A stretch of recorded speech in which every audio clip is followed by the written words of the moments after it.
Cinema release ముందు రాసిన dialogue glass మీద నిందాకలు చెప్పారు కదా. సినిమా ఇప్పుడు ఎలక్షన్లో ఈ ఫినామినల్ సక్సెస్ హిస్టారికల్ విన్ కదా పవన్ కళ్యాణ్ గారిది. దాన్ని రిఫ్లెక్ట్ చేస్తూ తర్వాత ఇన్ కోర్స్ ఆఫ్ టైం లేదు అస్సలు అంటే అదేమి మీరు డిపెక్ట్ చేయాలి. ఆ సక్సెస్ ఎలక్టోరల్ విన్ లేదు అసలు. ఆయన అనుకున్నారు, సాధించారు, అయిపోయింది. మళ్ళీ సినిమా సరిగ్గా ఎంటర్టైన్మెంట్. నేను అదే చెప్పానండి. అంటే నాకు చాలామంది ఫ్రెండ్స్ ఉన్నారు, మిగతా పార్టీలో ఫ్రెండ్స్ కూడా. వాళ్ళు చాలా క్యూరియస్గా మెసేజ్ పెడుతుంటారు, ఎప్పుడు మా సినిమా ఎప్పుడు మెసేజ్ పెడుతుంటారు. నేను క్లియర్ కాన్వర్సేషన్ నేను, అరే మీరు మరి ఆయన పార్టీని మీరు ఇష్టపడరు కదా అన్నప్పుడు ఓట్లు అక్కడ సినిమా ఇక్కడ అని చెప్పారు. అది వాళ్ళ టేక్ అది. సో అలాంటి వాళ్ళు వచ్చి కూర్చున్నప్పుడు వాళ్ళకు కూడా నచ్చాలి కదా. ఇప్పుడు ఇది వ్యాపారం sir cinema.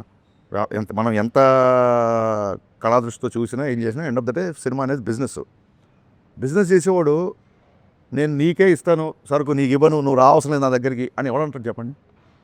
So I don't want that kind of things. అందుకే అది క్లియర్గా అది కాదు, it is not my sense.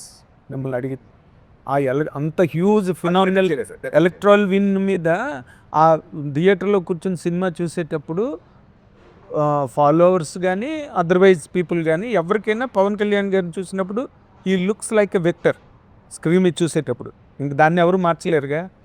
దాన్ని యాక్సెంచుయేట్ చేస్తూ లేకపోతే దాన్ని సిగ్నిఫై చేస్తూ ఏదైనా రాశారా అని అడిగాను.